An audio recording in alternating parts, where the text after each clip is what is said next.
अस्सलाम वालेकुम, डॉक्टर नसर।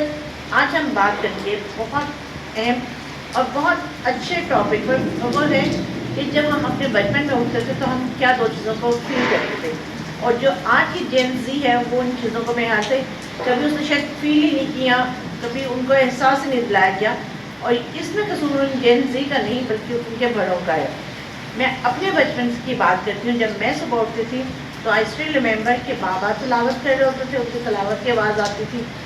दूसरा, जब उठती थी तो मैं ऑफकोर्स अगर बेड पे सो रही हूँ और मामा मेरे पास बेड, मेरे पिलो के पास गाँव तकिया रख कर उस पर अपना कुरान रख के, शादी का जो उनका कुरान था बड़ा, वो रख के वो तलावत करती थी। और वो जो तलावत करती थी उसमें सूरत अर-रहमान, सूरत यासीन, डिफरेंट सूरतें होती थी और वो पढ़ती थी और ऊंची आवाज़ में पढ़ती थी। एंड आई स्टिल रिमेंबर कि जब मैं उठती थी तो मुझे पहली आवाज़ वो आती थी। दूसरा, जब आप उठ के थोड़ा सा आपने अगर अपने घर में मूव किया है, विंडो के पास गए हैं, तो दूसरा जो आपको बहुत अहम एक इम्पॉर्टेंट हमारी सोसाइटी का, लाहौर का जो एक मैं कह सकती हूँ कि वो थी स्पैरो, चिड़िया।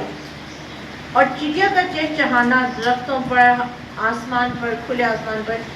लाहौर में सब जानते हैं कि बिजली के तारों के ऊपर चिड़िया चहचहा रही होती थी। लेकिन अनफॉर्चुनेटली अगर अब हम देखें, दूसरा इम्पॉर्टेंट फैक्टर जो मैं डिस्कस कर रही हूँ कि जब हम सुबह बचपन में उठते थे और हम देखते थे कि जाहिर पता जब घर में अपने घर में उठना, बेड से उठना और अपने रूम से निकलना, और आप चिड़िया का चहचहाना, जब आप विंडो के पास जाते आपको चिड़िया के चहचहाने के, इवन आपके बेडरूम में भी चिड़िया के चहचहाने की आवाज़ें आती थी। और ये इतना अच्छा लगता था कि आपको लगता था कि जैसे ज़िंदगी एग्जिस्ट कर रही है, लाइफ एग्जिस्ट कर रही है। बट अनफॉर्चुनेटली अगर हम कुछ टाइम से देखें तो हमारे घरों में, मैं पहले फैक्टर को दोबारा डिस्कस करूँगी, और अनफॉर्चुनेटली जेन जी की मदर अगर हम देखें तो सुबह उठते साथ वो मदर्स भी फ़ोन पर होती हैं और उनके बच्चे भी फ़ोनों पर होते हैं। और एक और फैक्टर जो बहुत इंपॉर्टेंट आता है कि लाइक जब जेन जी उठती है तो मेरा नहीं हाल कि जेन जी की किसी बच्चे ने भी, जेन अल्फा को तो छोड़ ही देना, तो जेन जी के बच्चों में भी लाइक मुझे नहीं लगता कि किसी भी बच्चे की मदर ने सुबह उसके बेडरूम में जाकर उसके सरहाने यानी कि लाइक पिलो के पास बैठकर कुरान पाक की तलावत कर रही हो और बच्चा उठे तो उसको अपनी माँ की तलावत की आवाज़ आए। दूसरा इम्पॉर्टेंट फैक्टर कि जब वो बच्चा उठता है तो उसकी अपनी भी कोशिश होती है कि उठते साथ सबसे पहले फ़ोन, और फ़ोन पे लाइक मैसेजेस और रील्स और ये ब्ला। तीसरा ये कि मेरा नहीं हाल कि जेन जी के बच्चों को जब सुबह वो उठते हैं तो उनको स्पैरो की आवाज़ आती है।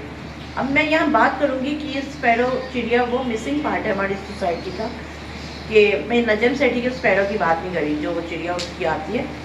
ये रेड स्पैरो की बात हो रही है कि लाहौर शहर जिसको बागों का शहर कहा जाता था और अभी भी कहा जाता है, लेकिन वहाँ पर अगर हम देखें तो ट्रेन हमारे सराउंडिंग से मिसिंग पार्ट होते जा रहे हैं। और उसकी बहुत मेजर वजह जो यहाँ पे पोल्यूशन है, स्मोक का बहुत अरसे से हम सुन रहे हैं 2016-17 से कि जिस स्मोक का जो फैक्टर है वो बहुत हाईली इम्पेक्ट कर रहे हैं।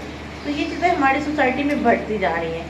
इसको कम करने के लिए हमें चाहिए कि हम दरख्त लगाएं, पौधे लगाएं, और हम ये जो चिड़िया है, जो छोटे छोटे मासूम से एक और जाते हैं तो यहाँ पे ज़रूर बात शेयर करूँगी कि मुझे बड़ा अफसोस होता है। बल्कि आई स्टिल रिमेंबर कि मैंने एक दो अपनी किसी फैमिली मेम्बर से कहा कि वो जो गुजरांवाला में कीड़े लोग, तो उन्होंने कहा कि ये छोटे से परिंदे पर भी हम जुल्म करते हैं।